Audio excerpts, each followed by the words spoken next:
Good afternoon, good morning. Welcome to BoFLIVE. Thank you for joining us again today.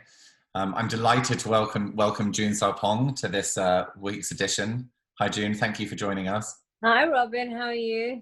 Good, thank you. It's nice to see you again. Nice to see you too. June is, as I'm sure many of you know, is a very renowned broadcaster. She began her broadcasting career for Kiss Radio in London before joining the roster of MTV and T4, which was Channel 4's lead youth programming, which she led for 9 years. The significance of that platform led to her interviewing people, including Tony Blair, the Prime Minister. She's also interviewed world leaders such as Bill Clinton and Al Gore. She's the author of 2 books, Diversify, 6 Degrees of Integration, which was published in 2017, and The Power of Women, which followed it in 2018, and was awarded an OBE also for her services. In 2019, she was appointed to be the BBC's first Director of Creative Diversity, which is really the reason why we've invited June to join us today, and she so kindly agreed. She has the challenging, but I'm sure extremely inspiring remit of, and I want to read this to make sure I get it right, of increased representation throughout the company, ensuring that the BBC's content reflects the public they serve. June, thank you again for joining us. Thank you. I wanted to start off and just ask you how your career as a broadcaster and your experience, perhaps personally, evolved to you really understanding and expanding your sort of knowledge base in terms of inclusivity and diversity. Yeah, of course. On a number of levels, really, Robin. I mean, the first thing is, when you do the job that I do, my first job anyway, it's about connecting with people. And it's about finding common ground with people who perhaps on the face of it, it would seem you have nothing in common with. But there's that sweet spot when the walls come down and you find something that you can just both latch onto and have a sort of a meaningful exchange. And when you interview people for a living, what might take everyone else, perhaps, 3 or 4 encounters, you have to figure out how to get that in a matter of seconds in order to ensure that somebody opens up and gives you the best interview possible.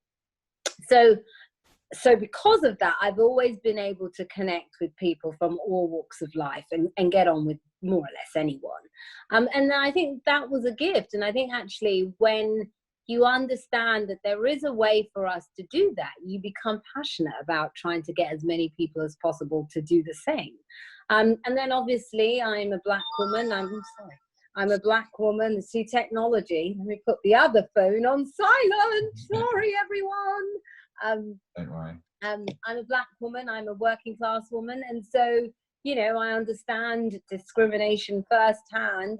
And so for me, I was always passionate about looking at how you level the playing field and make sure that everybody's able to contribute to the best of their ability, regardless of their background. And then obviously I faced my own issues within my own career, particularly in media. And so it just made sense.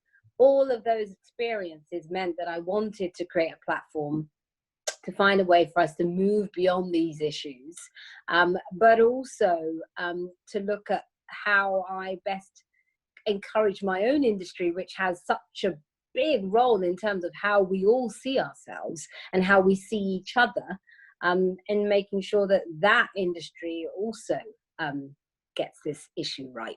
And here we are. Yeah. As the world has become more understanding or perhaps more aware of individuals, the complexity of identity has not increased in recent years, but our awareness of the complexity of identity has hugely increased.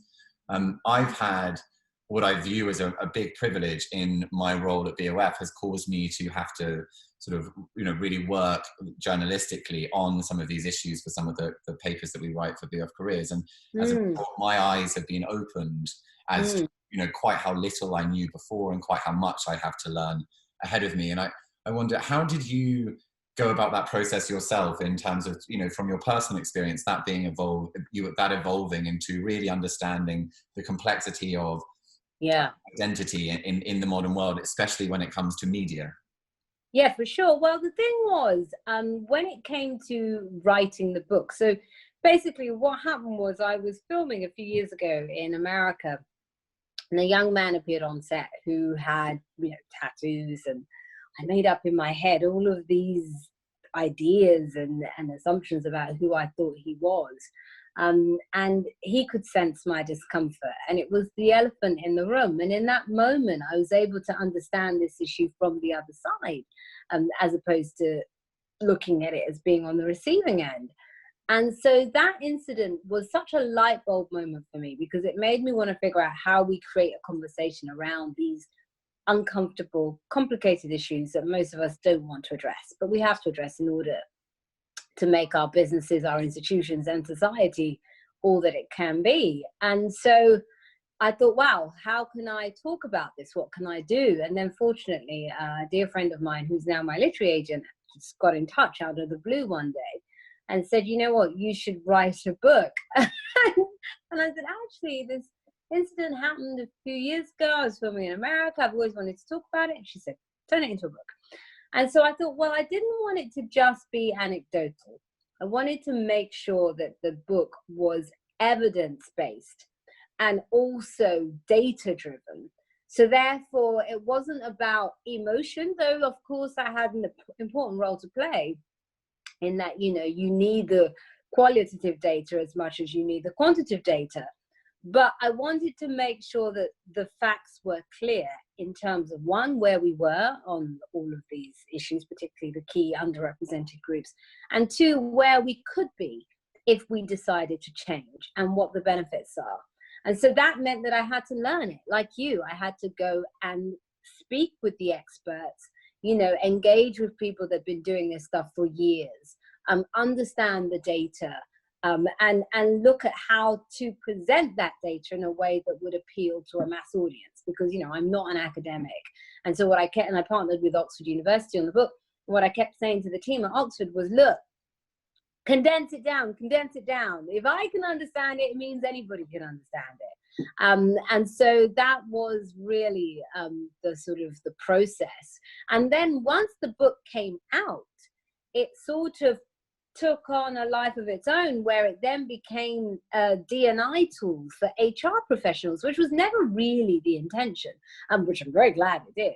But it then meant that lots of companies started approaching me, asking me for advice and asking me to help them with their D&I issues, which meant that I also got to sort of sit at the coalface, as it were, and see where the problems lay and figure out ways to solve it. So I just started working with a lot of organizations, and then the BBC came calling, which made sense because it was my industry. So, yeah. So I'm going to ask you what you asked the Oxford University team.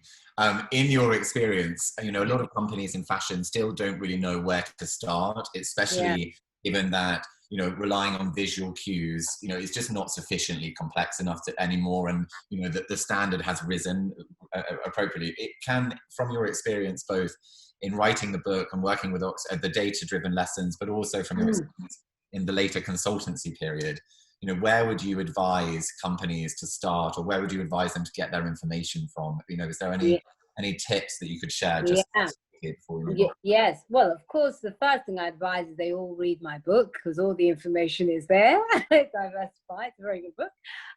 But aside from that, I think the first thing that needs to happen is fashion in particular. If you look at what fashion is based on, and there's a real hierarchy in fashion in that, you start at the sort of luxury end and then you move down to the sort of more fast fashion, high street end, etc. But it's based on exclusivity. It's based on the very opposite of what we're saying we now need, or what we now want society to be, in the sense that it's based on luxury and the very idea of that only a few people can afford X. And that actually there is a preferred standard of beauty, etc., etc. And so the very thinking of the sort of the DNA of the industry has to change. So you have to start there, whereby people in charge, the gatekeepers themselves, start thinking differently. And I think a really good example of this actually is what Edward Enninful and Vanessa Kingori have been able to do at Vogue. In that Vogue is, the sort of bastion of exclusivity and elitism, but yet they somehow managed to still keep the aspirational values of the brand, but bring in a whole new audience that had felt up until now excluded by that brand. And I think what I would say to fashion companies looking to get this issue right is, number one, optics matter. So who you hire really, really matters. And I would say it's important that you hire diverse talent in senior positions, because you also need the role models. You need the people that diverse talent that is coming up can look up to, but you also need the examples of leadership so that the majority group also have their minds changed about what a leader actually looks like. So the first thing I would say is hire somebody, a few people senior from diverse backgrounds. The second thing I would do is make sure that your teams all go on allyship training programs, because everybody can be an ally. So if you are able-bodied like myself, I can be an ally for the disabled community. You as a white man can be an ally for many communities. And I think if we all go on allyship programs, we'll understand the role that we have to play in ensuring that we create a much more inclusive environment. And then the third, I think, is really important, to understand just what the value is, so that whatever difficult process we have to go through to get there, we understand it's worth it. And that's where data really comes in. And I think it's important to know in terms of what it adds to the bottom line, but also to look at the way that social attitudes are changing amongst the young. So Deloitte has a fantastic study that they do annually, which is their Millennial Global Survey. And in that survey, they survey the thinking of young people around the world. And they do it every year. And the last 5 years, the thinking has been more or less the same, but it's becoming more and more and more progressive. And what's happening is the thinking is now young people are expecting these things from brands in the way that perhaps my generation didn't and generations before didn't. And I think that if you're armed with that information, in the same way that your industry likes to have trends and forecasts in terms of what color is going to be in season, what cut is going to be in season, you also know need to know what social attitudes are going to be in season. And are you in a place where your values are aligned to the way people are thinking, and the way the sort of the future is going to think? Because if you're not, you won't survive. I want to pick up on all three of those sort of points, but just to start with optics, both from internally and externally. Fashion is going through, obviously a transformation from a top-down, we dictate culture, but we sit in an ivory tower and tell the world what's in. Yeah. And for a number, I would argue for well over a decade, for a number of years, the culture from outside of fashion has been informing fashion. And as a result, you see streetwear being adopted by luxury houses. You see a number of external creative collaborators being tapped for collaborations. Fashion's really tried to incorporate a lot of what it didn't find within itself.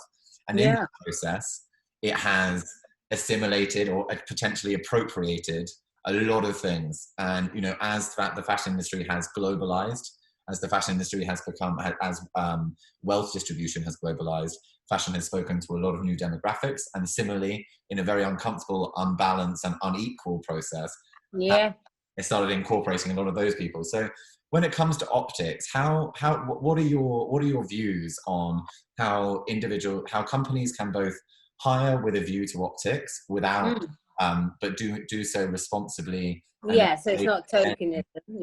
Tokenism, and similarly, in your role at the BBC, overseeing creative diversity, what's your view on the trend of luxury houses to have supermodels drawn from each continent around the world, and then depending upon the market, they put the supermodel in or out depending upon what they're like. It seems very tokenistic.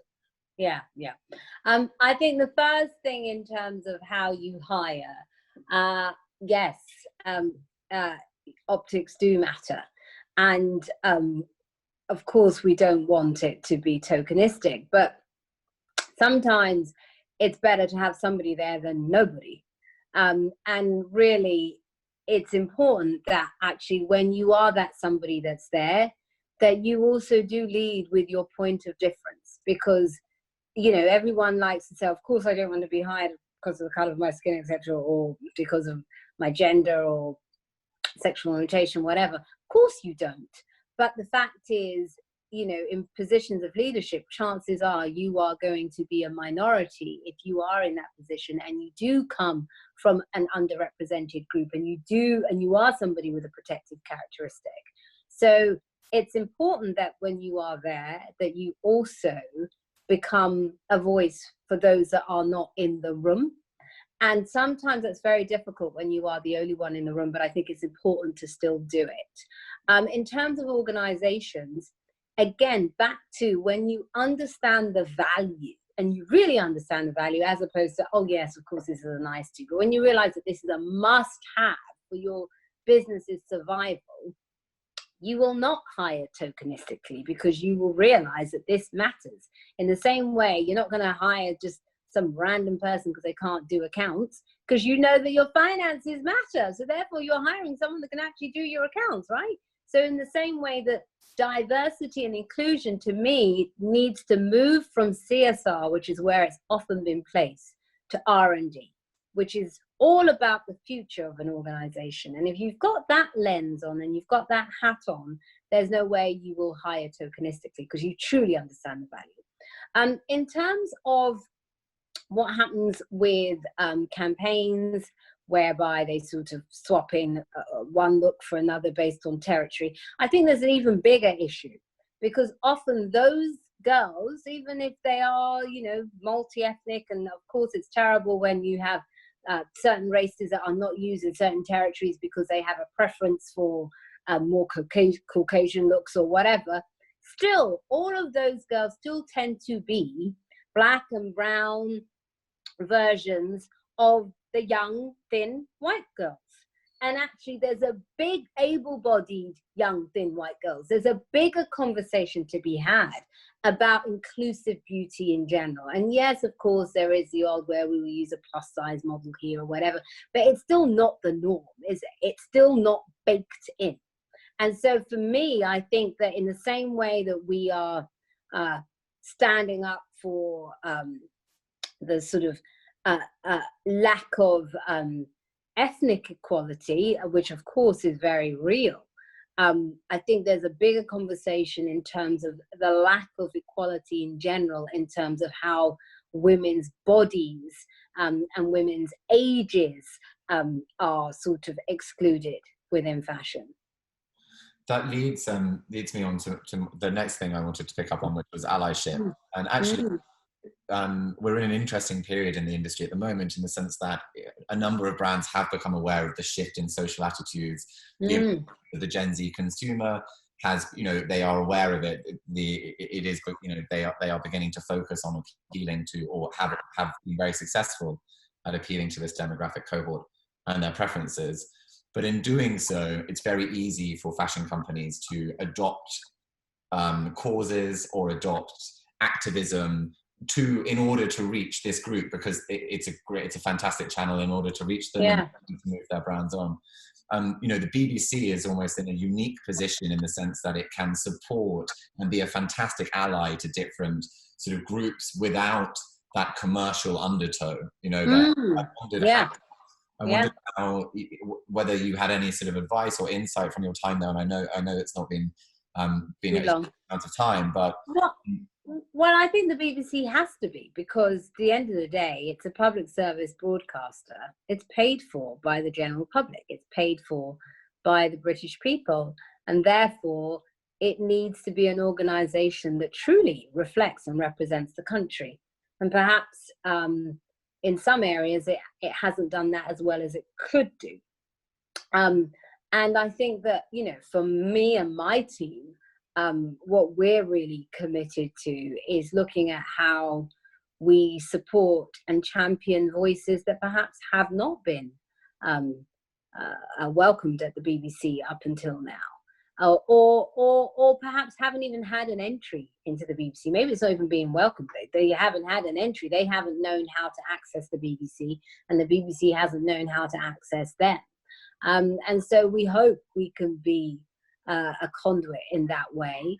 And also, I think really, it's also very important who is behind the camera, because often the focus is about, back to your model question, the focus is still who's in front of the camera. And yes, that matters, of course, because representation matters. We all want to be able to see ourselves, if we're fortunate enough to be able to see. Again, from an inclusive point of view, the focus is still always on what the majority group can do. And so I think, yes, of course, we want to be a representative on screen and obviously on air as well. But I also think perhaps the more important question is who's behind, who's making the decisions, who is commissioning, who is directing, who's producing, because those are the people who decide who gets hired. And that's where we need to make sure that there are more diverse voices at the table, at the decision-making process. And so that's a big area of focus for us. And how, when you perhaps, this very naturally leads to unconscious bias and, our awareness of the voices that haven't been represented, or indeed fashion's awareness of, how powerful an ally it could be to a number of groups that I'm sure, none of us have considered. How do you approach, or how have you, in your experience, approached coming across demographics or individuals or experiences that you were unaware of, and going through, the necessarily rigorous process to represent them sufficiently, with sufficient nuance? Yes, and I think sometimes it's just also about listening, and also being honest that you don't know. At the end of the day, I have an experience in that, I took quite a few underrepresented boxes, so there were quite a few groups that I can relate to on a personal level, but there are still a few that I can't. And I think that actually, if you don't have the experience, there's nothing wrong with also admitting that and listening to those that do. And I think often the mistake that people who want to be allies make is that they try to tell those that are discriminated against how they should feel, because they're seeing it from their perspective. So they're like, oh no, of course this doesn't exist. Well, how would you know? It wouldn't impact you. And I think that sometimes there's nothing wrong with acknowledging that you don't know, and that actually what you can be is you can be a support system, in that you bring somebody who does know to the table. So maybe sometimes the only thing you're there to do is make sure that that person is in the room and that person is given their opportunity to speak. And I think that it doesn't always have to be us trying to explain for somebody else. Sometimes let them do the explaining. And I think that's a really powerful way of being an ally. One of the things that has struck me most in my time writing on this subject is just the impact of unconscious bias, and just how pervasive an issue it is across every decision that we make. And that I think what struck me struck me powerfully most recently was that it is impossible to be raised in this world without bias. There is no ideal individual. It is simply a matter of personal experience. You cannot experience everything that happens in the world, and as a result you have to understand that you're coming from a place of ignorance and not coming from a place of experience. However, unconscious bias, we do a survey of thousands of fashion professionals every year, and the respondents, very few of them, less than 20%, I believe, but I will have to check that, had said that they had been trained in unconscious bias, or had training to mitigate their unconscious bias. There's a number of famous examples, like the Philharmonic Orchestra, where when they started doing blind auditions, the number of women that were admitted went up. How... And with that as well, didn't they have to take off the shoes? Because at first it still wasn't changing, because obviously you could tell from the shoes whether it was a man or a woman. I didn't know that. And then they were like, why is this not changing? And then they removed the shoes, and that's when you saw the change. Amazing. And, well, how in your experience, what's the most effective way of enabling allies in an organization to share the importance of real diversity and inclusivity training? And draw attention to unconscious bias is no one's fault, but it has to be. Yeah, I think that's a brilliant question, and that's a true allies question. So well done, you, Robin. I think the first thing is making people aware in terms of what the default position is, because when you're from the majority group, you don't realize that default position because it's just you, so you're not going to notice. And I think if you can give a few examples, you know, one of my colleagues has a really good exercise that she does before sort of our big culture sessions. I'll send it to you, actually. You should use it for your team. And what she does is she asks all the participants to imagine their morning commute to work, though no one's doing that right now, but to imagine their morning commute to work. And she says things like, the taxi is late, the taxi driver's late picking you up, the station announcer says the train has arrived. You see a business, two people having a business meeting. You see a couple in an embrace. And then she asks you after to remember who you associated with what. And so most people will assume that the taxi driver is a person of color, most likely an immigrant. Most people assume that the two people having a business meeting are two white men. Most people assume that the couple in an embrace are straight. And so once you realize what your default positions are, you then know that every time that default position is challenged or questioned, there's going to be a part of you that resists that, because we've all been conditioned to see things a certain way. And it takes a level of emotional intelligence, and it takes a level of willingness to actually want to push through your resistance and to challenge yourself to say, hang on a minute, why shouldn't this person that's come into my office that is saying they want X job or X money or whatever, they're fundraising, but yet they don't fit the mold of what I think an entrepreneur looks like. Why do I not think that person can do the job? And I think it's really about challenging those default positions. So I'll definitely send you that exercise because we found it to be very effective. Please do, please do. The data-driven insights that the book and your further research has given you as to the value of actually having diverse organizations, not just on the bottom line, not just in society, but you know, there's a host of benefits we have. And one thing I find really striking, we were doing some work in gender, and of all of the sustainable development goals by the UN, there's only one goal which will impact all of the others, and that's 5. That's women number 5, which I just thought was such an incredibly sort of impactful thing to recognize. But how, when you think about the value, what is the most impactful way you can describe the benefits of actually creating diverse organizations?